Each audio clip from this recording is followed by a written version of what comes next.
Olá, seja muito bem-vindo ao Business, o programa de negócios da sua TV, e vamos aos destaques da semana. Novos guardiões em Nova York. Conheça como vai funcionar os cães robôs que farão parte da segurança das ruas da cidade. Diversão bilionária. Saiba todos os detalhes do super iate de mais de 2,5 bilhões de reais de Jeff Bezos, o dono da Amazon. Uma pesquisa inédita mostra que metade dos brasileiros tem medo de perder o emprego por conta da inteligência artificial. Acredite se quiser, a pergunta que ronda Wall Street é só uma: a Apple, afinal, vai comprar a Disney? E os salários milionários da turma do metaverso da Meta, a dona do Facebook e Instagram, surpreendem o mercado. Eu sou Bruno Meyer e o Business está no ar. E a gente começa o Business imediatamente falando dos novos guardiões de Nova York que estão de cara nova. E eu já adianto que eles são um pouquinho diferentes do habitual. Tudo porque a prefeitura da cidade retomou o uso de robôs para reforçar a segurança pública, que era um projeto aí que tinha sido descontinuado em 2021. A Times Square, como vocês estão vendo agora na imagem da TV ou do YouTube, a rua mais movimentada e iluminada dos Estados Unidos foi fechada, inclusive especialmente aí para apresentar os novos patrulheiros de Nova York, que são esses aqui, olha. Isso tudo foi semanas atrás em plena Times Square. Esses são os novos robôs. Quem são eles, hein? São robôs da Boston Dynamics, uma das maiores empresas de robôs do mundo. É uma empresa independente, mas que em 2013 o Google comprou essa empresa, que depois foi vendido para o fundo japonês SoftBank em 2017 e depois para a Hyundai. Esses robôs, como vocês estão vendo aí, se assemelham aos cachorros e agora serão usados para auxiliar aí os policiais na segurança de ruas da movimentada cidade de Nova York. Até então, os bombeiros de Nova York eram os únicos a terem no time o cão robô Spot, que também são, na verdade, da mesma empresa, a Boston Dynamics. Cada robozinho desse que vocês estão vendo, eles custam caro aí, eles custam cerca de uns $400 mil. E eles serão usados, por enquanto, em situações de maior risco. Mas tem uma tendência aí de que em breve os robozinhos possam fazer patrulhas de rotina nas ruas da cidade. E esse modelo de robô que vocês acabaram de ver é apenas um, porque tem uma família de robôs, tem vários outros. Um deles, o mais avançado, se chama Atlas e é um robô humanoide que é capaz de executar movimentos muito parecidos, muito próximos aos nossos, aos humanos. Um desses modelos da empresa foi usado no ano passado como parte da segurança do Festival de Música Rock in Rio, no Rio de Janeiro. Ele se chama Yellow e esse Yellow tinha uma conexão 5G que fazia imagens e capturava áudio. Um dos objetivos num evento do porte do Rock in Rio era reduzir os riscos aos seres humanos em casos de alta exposição, como desarmar bombas. Agora nós vamos voltar para Nova York. Quem for passear daqui um tempo por Nova York, cuidado, hein? Porque talvez vai esbarrar com um robô patrulheiro pelas ruas da cidade, como a gente acabou de ver pelas imagens. Girando o assunto, olha a maravilha que está prestes a entrar nos mares do hemisfério norte. É o super iate de Jeff Bezos, o fundador, o dono da Amazon. Esse super iate, ele tem um nome, se chama agora Koru. Ele tem 127 metros de extensão, já deixou um estaleiro na Holanda semanas atrás e se prepara para engatar uma temporada aí de verão. Antes disso, ocorreram alguns testes na costa da Espanha, perto de Maiorca, tudo para garantir aí que tudo esteja funcionando corretamente. E sabe quanto o dono da Amazon gastou por esse super iate? 500 milhões de dólares, mais de 2,5 bilhões de reais. É muita grana, né? E essa embarcação de luxo era anteriormente conhecida como Y721 e agora está registrada com um novo nome, que é Coro. É o maior iate à vela, de acordo com a Boat International, e um dos maiores a serem construídos pela Oceanco, que é uma fabricante de iates com sede na Holanda. Esse veleiro de luxo que vocês estão vendo pelas imagens pode acomodar 18 pessoas e requer aí uma tripulação maior, até de 40 marinheiros. Esse brinquedinho agora de Jeff Bezos, ele tem muita história. O tamanho do super iate causou muita dor de cabeça para Jeff Bezos e para os construtores. A altura dos mastros iria originalmente forçar a cidade de Rotterdam, na Holanda, a desmontar uma histórica ponte de aço para que o barco pudesse chegar ao oceano. Imagina só o trabalhão que ia dar. O pior é que as autoridades municipais inicialmente deram um ok para desmontar temporariamente parte da ponte, mas o clamor público, a repercussão pública ali foi tão forte que a ideia foi imediatamente removida. Outra dor de cabeça é que, por conta do tamanho das velas, o iate não permite um heliponto a bordo. Você vê, que triste, né? Mas para um bilionário, para um dos homens mais ricos do mundo, isso é um problema, sim. E por isso, Jeff Bezos vai contar com um barco de apoio que cruza o Atlântico com destino a Gibraltar.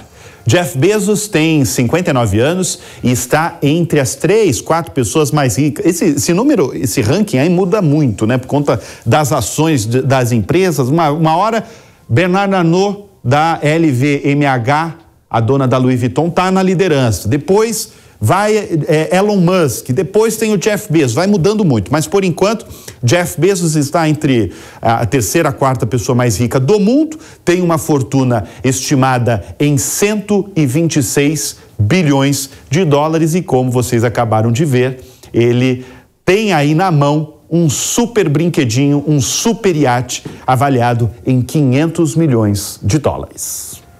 Vamos falar agora de inteligência artificial, duas das palavras mais faladas em 2023, sem dúvida. Metade dos brasileiros acredita que a inteligência artificial é uma ameaça aos empregos. Ao mesmo tempo, metade dos brasileiros usou a tecnologia recentemente e confia na sua aplicação. Essas são algumas das conclusões de uma pesquisa do Instituto PNH em parceria com a Escola de Negócios Startse. A pesquisa faz parte de uma iniciativa para mapear e educar sobre a adoção da tecnologia no mercado brasileiro. E para ajudar a gente a decifrar os dados desse tema, eu recebo aqui no estúdio o Júnior Bornelli, que é CEO, na verdade não é mais CEO, né? Faz parte do conselho agora, né? Mas é fundador dessa plataforma aí, a Startse.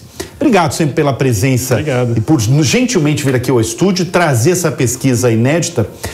Júnior, é o seguinte, a primeira questão é que nesse meio tempo aí é tudo muito recente a inteligência artificial, principalmente quando a gente fala do ChatGPT, que foi criado em novembro.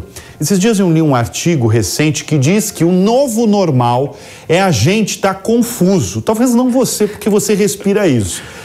Com tanta novidade vinda da inteligência artificial, você acha que essa é a nossa nova realidade mesmo, estar confuso com tanta coisa que está vindo de inteligência artificial? Bruno, eu não tenho dúvida, eu acho que a inteligência artificial é algo que vem para ficar, é algo que vai estar presente nas nossas vidas, no nosso trabalho, no nosso dia a dia, e como você bem disse, virou assunto de padaria, né? Todo mundo fala de inteligência artificial. É isso aí. Esse ano virou uma conversa que todo mundo tá falando, tá preocupado. E quando chega nesse nível é porque virou algo palpável, né? Diferente de um metaverso que a gente escutava tanto falar, mas não conseguia tocar, não conseguia ver isso em lugar nenhum. A inteligência artificial está no nosso trabalho, está no meu filho fazendo tarefa de casa. Isso de fato se popularizou muito e daqui para frente vai estar cada vez mais no nosso dia a dia. Bom, vamos mostrar, Edu, os primeiros dados aí dessa pesquisa que a Startse fez sobre inteligência artificial, e uma pesquisa muito legal porque fala aí do brasileiro. Quais áreas, vocês perguntaram isso, né, para uma porção de pessoas, ó, em quais áreas pode trazer mais, a inteligência artificial pode trazer mais benefícios? A área de saúde foi a líder, com 27% que mais pode trazer benefícios. Depois tem a área de educação, logo em seguida a área de negócios, depois tem transportes, meio ambiente, ciência, a partir daqui também vai caindo, né? Daí não ajuda em nada, quanto? 5% não ajuda em nada. E não soube responder 8%. O que a gente pode concluir? Você que esteve no comando aí dessa pesquisa, né, por estar como fundador aí da Stats, o que mais te chamou a atenção? Para mim já chama muito a atenção que as pessoas estão confiantes que a inteligência artificial pode ajudar muito em saúde. Mas para você, Júnior, o que mais chamou a atenção? O que te surpreendeu nessa pesquisa? Eu acho que foi interessante, Bruno, a gente olhar aqui, né, esses dados e perceber exatamente como que o brasileiro tem essa percepção em relação a quanto a inteligência artificial pode mudar a vida dele. Primeiro, o impacto ele é positivo. As pessoas acham que a inteligência artificial, de fato, veio para ficar e pode mudar as nossas vidas. Mas quando a gente olha aqui por setores, saúde, por exemplo, 20% das pessoas que responderam à pesquisa mostram que acreditam muito na inteligência artificial trazendo benefícios para a saúde. Mas tem 24% que olham e dizem assim, não, eu ainda prefiro o médico sentar no consultório, exatamente. Mas tem um intervalo aí de 41% das pessoas que dizem, eu acredito a partir do momento em que eu veja os resultados, ou seja, à medida que o algoritmo vai ficando melhor, ele vai conseguindo trazer diagnósticos mais precisos, vai trazendo resultados melhores, vai fazendo com que aquela fila, por exemplo, de pessoas que precisam de um raio-x, de um ultrassom, diminua, porque hoje você precisa de um médico para analisar 200 imagens por dia. O algoritmo ele é uma ferramenta poderosíssima que vai fazer com que esse médico analise 2.000 imagens por dia, com bastante precisão. Então, quando esses resultados começam a aparecer, o brasileiro se mostra muito propenso a utilizar ou acreditar na tecnologia. Então, tem 60% dos brasileiros aí que de cara dizem que, a partir do momento em que eu vejo que isso de fato traz resultados positivos, eu acredito e aceito que o algoritmo faça um diagnóstico de um problema de saúde que eu tenho. Isso já está acontecendo, né? Os algoritmos, a gente pode chamar que eles dão um diagnóstico mais certeiro, mais eficiente? Eles têm muitos dados, né? Então, por exemplo, o câncer de pele, onde a primeira imagem é a análise, o primeiro diagnóstico é a análise dos padrões daquela pinta, daquela manchinha. O algoritmo ele tem milhões de imagens, milhões de dados, milhões de padrões, e ele consegue fazer uma análise daquilo e dar um resultado muito preciso para dizer, olha, isso aqui tem 99% de chances de ser um problema mais grave. Tem que ir para uma biópsia, tem que ir para um exame. É mais assertividade do que um médico que está fazendo aquilo ali 200 vezes por dia, usando uma lente de aumento. Então, pelos padrões, pela capacidade de análise de dados, pela capacidade de matemática, ele consegue ser mais eficiente.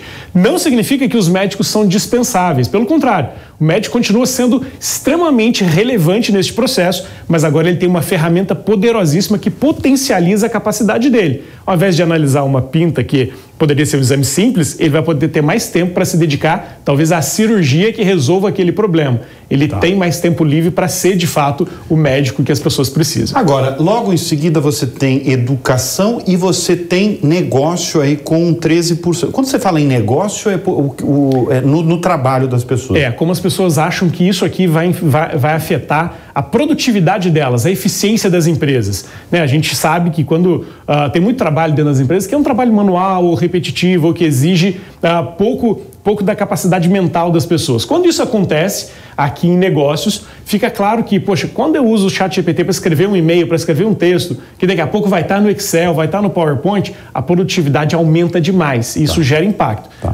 Reduz o número de pessoas ou aumenta a capacidade daqueles que estão lá. Então tem um grande processo de eficiência que se gera dentro das empresas a partir do uso da inteligência artificial. Eu quero sair um pouco desses dados aqui brutos que estão no telão aqui do Business. Eu quero chamar a atenção para aquilo que eu falei no começo do programa, que é um paradoxo, porque o brasileiro, metade dele já teve acesso à tecnologia, já teve acesso ao ChatGPT, já fez uma pergunta qualquer para o ChatGPT. Ao mesmo tempo, quem está nos lendo aqui na televisão, metade dos brasileiros tem medo, sim, de perder um emprego pela inteligência artificial. Isso, na verdade, eu acho que é um dos motivos no mundo que inteligência artificial virou conversa, que eu chamo conversa de boteco, e você mais polido, você chama conversa de padaria, né? Porque eu acho que as pessoas têm realmente muito medo de perder o emprego pela inteligência artificial. Mas eu acho que no Brasil, através dessa pesquisa de vocês da Statse, você tem o brasileiro sendo receptivo pela tecnologia, mas ao mesmo tempo com medo, né? E esse ponto faz com que o brasileiro tenha talvez uma vantagem aí. Como eu tenho medo, o medo faz com que eu crie uma reação. Metade dos brasileiros já experimentaram a tecnologia, já usaram o ChatGPT de alguma maneira. E hoje eles têm que entender, as pessoas têm que entender que é fundamental nesse processo aprender coisa nova o tempo todo. Entrar no ChatGPT, em outros algoritmos que estão por aí, explorar bastante o que a ferramenta faz, mas de um jeito produtivo. Dizer, poxa, se eu sou um advogado, como é que isso me torna melhor? Se eu sou um jornalista, como é que isso me ajuda a escrever um texto melhor? Se eu sou alguém que faz análise de dados, como é que isso me ajuda a fazer análise de dados melhor? Assim a gente se protege em relação à nossa perda de relevância e faz com que a gente seja melhor, ou seja, a nossa produtividade aumente. O ChatGPT não seja, a inteligência artificial não seja vista como algo que me ameaça, mas que me potencializa. Medo, né? Porque como a gente já falou disso, é cíclico, né, na história, o processo de substituição de trabalhos humanos por máquinas. Sim. Revolução industrial, a revolução agrícola, e agora é a mesma coisa. Um algoritmo, ele faz coisas mais eficientes ou mais rápidas. Júnior, dá para saber, dá para cravar qual setor talvez vai ser mais atingido? Bruno, eu acho que todos de alguma maneira são atingidos, mas aqueles trabalhos que são mais repetitivos, ou seja, o advogado que faz a mesma petição todo dia, o jornalista, o produtor de conteúdo que repete só aquilo que já estava em outros lugares, o médico que faz análise de um exame igual todos os dias. Tudo que é muito repetitivo, tudo aquilo que existe, onde existem padrões, é um emprego ou uma função que está em risco, porque o algoritmo faz isso com mais precisão e com muito mais velocidade, muito mais eficiência. O que a gente tem que fazer contra este processo? Se capacitar e conseguir fazer aquilo que é mais humano. O advogado, fazer petições iniciais, fazer coisas comuns, o algoritmo vai fazer. Análises de casos específicos, complexos, isso o humano vai fazer. Entendi. Bom, sempre muito bom o Júnior aqui.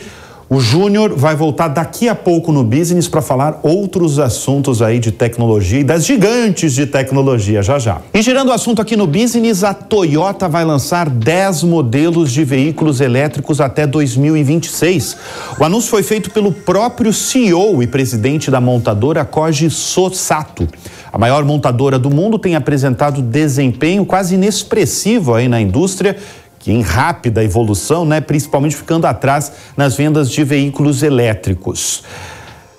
Enquanto rivais consideradas jovens, como a Tesla de Elon Musk, tem a chinesa aí, BYD, que estão ameaçando conquistar o mercado rapidamente, a administração agora remodelada da Toyota enfrenta a tarefa de acelerar o desenvolvimento dos elétricos. Koji Sato disse que, abre aspas, em uma época de rápidas mudanças, o mais importante é aumentar a quantidade de práticas muitas vezes mais rápido, fecha aspas. Ele prometeu acelerar aí o desafio para um futuro com um novo modelo de gestão no qual a equipe trabalha de forma orgânica e simultânea.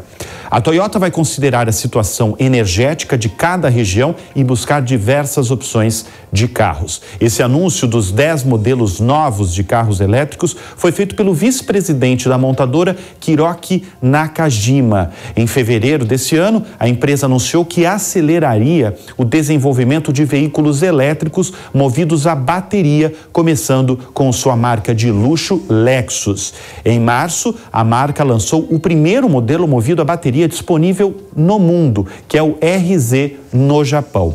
A Toyota vendeu 21.650 veículos movidos a bateria em 2022. Isso é apenas 0,3% de participação no mercado. Por isso essa correria aí da Toyota. Ela está muito atrás das 1.270.000 unidades vendidas da Tesla, que é a líder de vendas, e também está bem atrás das cerca de 810.000 unidades vendidas pela segunda colocada, que é a chinesa BYD. Portanto, a Toyota vai ter que correr atrás para entrar nessa corrida dos elétricos. Agora deixa eu jogar um número para você, $1 milhão. Já pensou num salário anual desse? Talvez o Júnior Bornelli, que estava aqui com a gente, talvez ele ganhe anualmente esse valor. Mas tem um valor aí que a Meta chegou a pagar a desenvolvedores do metaverso, que pode ser traduzido aí, o metaverso, vamos lembrar do metaverso, né? Metaverso pode ser traduzido aí como um mundo digital imersivo através da realidade virtual em que as pessoas poderiam trabalhar, poderiam se divertir, até fazer compras. Em 2020, em 2021, Mark Zuckerberg tinha obsessão por esse mundo paralelo, pois ele acreditava que o comportamento das pessoas mudaria aí radicalmente com os hábitos adquiridos durante a pandemia. Reuniões, por exemplo, na cabeça dele, na cabeça de muita gente também, só sairiam em casa. Bastou um pouco de tempo, bastou chegar aí 2022, 2023 para mostrar que as coisas não aconteceriam assim, né? Agora, o valor desse salário que eu acabei de falar, de $1 milhão, foi revelado pelo jornal The Washington Post. De acordo com pessoas ouvidas pelo jornal, a dona do Facebook, Instagram e WhatsApp investiu em programadores capazes de criar aplicativos, de criar jogos e tecnologias baseados em realidade virtual, com remunerações que iam de $600 mil a pacotes que chegavam a $1 milhão, o que dá mais de 5 milhões de reais. Em determinados casos, cada programador ganhava de forma diferente, né? A remuneração incluía salários pagos mensalmente e também ações da empresa, o que é praxe do mercado. Com essas cifras, a Meta pagava salários bem maiores que as rivais, a Apple, o Google e a Microsoft. A aposta no metaverso, no entanto, foi um dos motivos aí dos problemas da empresa desde o semestre passado e que resultou, de certa forma, na demissão de 21 mil profissionais. No fim do ano passado, investidores chegaram a declarar publicamente que Mark Zuckerberg deveria parar de gastar dinheiro com a área de metaverso. A área segue ainda sendo uma aposta menor, mas segue sendo uma promessa ainda da gigante de tecnologia criada por Mark Zuckerberg. E vamos girar o assunto aqui no Business. Deixa eu fazer uma pergunta que pode deixar aí muita gente incrédula e até desconfiada. E se a Apple, a empresa mais valiosa do planeta, não tem para ninguém, a Apple está lá na frente, comprar a Disney? Acredite se quiser, esse é um assunto aí que tem crescido cada vez mais em Wall Street, o coração financeiro de Nova York. Vamos primeiro aos números. A Disney hoje vale, também esse número vale 170, 180, 190 bilhões de dólares. Isso é o que vale a Disney. A Apple já é uma empresa trilionária. Vale aí mais de 2 trilhões e 500 bilhões de dólares, esse número varia também. Segundo analistas, a compra poderia aumentar o valor da Apple em 25%, algo em torno aí de 3 trilhões e 200 bilhões de dólares, um número que nenhuma empresa no mundo já alcançou na história. É muita coisa. E são vários os indícios que alimentam essa teoria de especialistas da área. Semanas atrás, nós noticiamos aqui no Business que a Apple pretende gastar $1 bilhão a cada ano para produzir filmes que serão lançados no cinema, e tudo para ganhar a visibilidade de Hollywood, para atrair mais gente para o serviço de streaming da gigante de tecnologia. O Bob Iger, que é o CEO da Disney, né, que voltou ao comando recentemente da maior empresa de tecnologia, esse cara aqui, voltou recentemente à maior empresa aí de entretenimento do mundo, ele disse no fim do ano passado o seguinte: eu acredito que se Steve Jobs estivesse vivo, nós teríamos combinado nossas empresas. Pronto, foi falar isso, que essa frase deixou muita gente intrigada. Será que vai ter relação? A relação entre as duas empresas é longa e faz tempo. A Disney, por exemplo, comprou a Pixar né, do estúdio do Toy Story, que é do Steve Jobs, da família do Jobs. O Bob Iger esse cara aqui já foi do conselho de administração da Apple. O inverso também aconteceu. A família Jobs já foi a maior acionista da Disney. E as vantagens aí de ambas, tem muita gente que fala, né? Porque tem muito iPhone no mercado, os clientes da Apple passam muito tempo aí, passam 4 horas por dia nas telas dos celulares, e isso agora, na verdade, muita gente está falando, né, por conta da Disney, que tem muita gente, uma legião de gente apaixonada aí pelos parques da Flórida. A gente vai discutir daqui a pouco aqui no Business, na verdade a gente vai discutir com o Júnior mais aí sobre essa ligação de Apple e Disney e se realmente tem chances de essas empresas se unirem e a Apple comprar de fato a Disney. Bom, e para falar desse assunto, eu vou receber novamente aqui nos estúdios do Business o Júnior Bornelli, da Startse. Júnior, será de fato que a Apple vai comprar a Disney? Esse negócio, a gente vai viver para ver um negócio desse? Pois é, Bruno, esse assunto tomou conta, né, de algumas dos principais corredores lá de Wall Street nos Estados Unidos, dizendo que a Apple de fato poderia comprar a Disney. Mas da onde vem essa história? A relação Apple-Disney vem lá de trás. Steve Jobs ainda, quando comprou a Pixar, vendeu a Pixar para a Disney, virou o maior acionista individual da Disney e ele sempre teve muita admiração pela capacidade de encantar as pessoas. Vale lembrar que a Apple tem 1 bilhão e 200 milhões de clientes hoje no mundo que poderiam oferecer para a Disney um acesso enorme de clientes ao serviço de streaming da empresa, que é o segundo maior do mundo. Então, existem muitas sinergias dos dois lados. A Apple é uma empresa que não tem a sua grande máquina de atenção, como a Microsoft tem os games, tem o LinkedIn. Não, né? E o streaming da Apple também não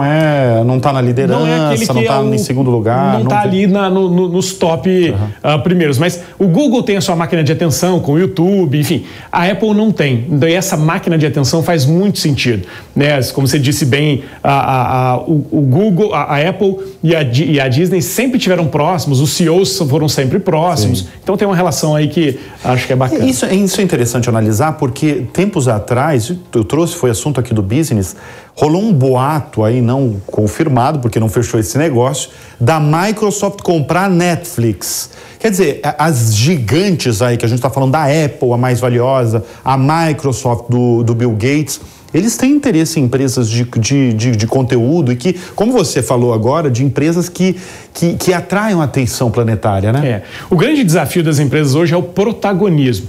Imagina quantos serviços de streaming a gente assina, quantas contas de banco a gente tem, mas a gente tem que escolher uma só para usar. E essas empresas, elas têm esse desafio. Como eu atraio a tua atenção para o meu produto principal? A Apple quer fazer isso através de conteúdo, através da atenção das pessoas no entretenimento. E é a única que ainda não tem. Por isso, tanto rebuliço nessa compra possível da Disney pela Apple. E eu fico imaginando, Júnior, eu estou vendo aqui as imagens aqui no telão do Business, né? Os parques da Flórida, os brasileiros amam, né? Não só os brasileiros, o mundo todo ama os parques da Flórida, né? Tem até na China, na França. Você acha que seria na Califórnia, o Edu está me lembrando, você acha que seria bom para a Disney essa compra? Tudo bem que a Apple é muito mais valiosa do que a Disney, Sim. né? A gente está falando de uma empresa de mais de 2 trilhões de dólares. Para a Disney seria bom essa compra? Eu acho que daria para a Disney uma capilaridade que ela não tem. O fato de ter 1,2 bilhão de aparelhos celulares na mão das pessoas faz com que isso seja uma porta imensa para a Disney expandir os seus conteúdos. Não para o streaming, mas para as experiências também imersivas, quando a gente pensa que um dia o metaverso pode ser que seja realidade, né? A experiência tanto da Disney quanto da Apple com o cliente são muito boas, né? Todo mundo gosta muito, a experiência do cliente é incrível. Então acho que ela tem bastante sinergias aqui. E a Disney também tem seus desafios, né? Também a empresa trouxe de volta o CEO antigo, que não estava indo muito bem, Iger, né? Fez demissões, então tem desafios ali, limitações de crescimento. Agora, palpite do Júnior Bornelli, vai fechar ou não vai fechar esse negócio? Qual que é o teu palpite? Olha, eu acho que faz muito sentido, eu acho que isso em algum momento vai acontecer, mas não vai acontecer agora, nos próximos 6 meses. Em 2023 talvez não vai acontecer. Acho que não, acho que vai ser mais para frente. Júnior Bornelli da Startse, sempre um prazer recebê-lo aqui no estúdio do Business. E com isso eu encerro a edição de hoje do Business, sempre agradecendo a sua audiência, a sua confiança. A gente volta no próximo final de semana. Até lá. Tchau, tchau.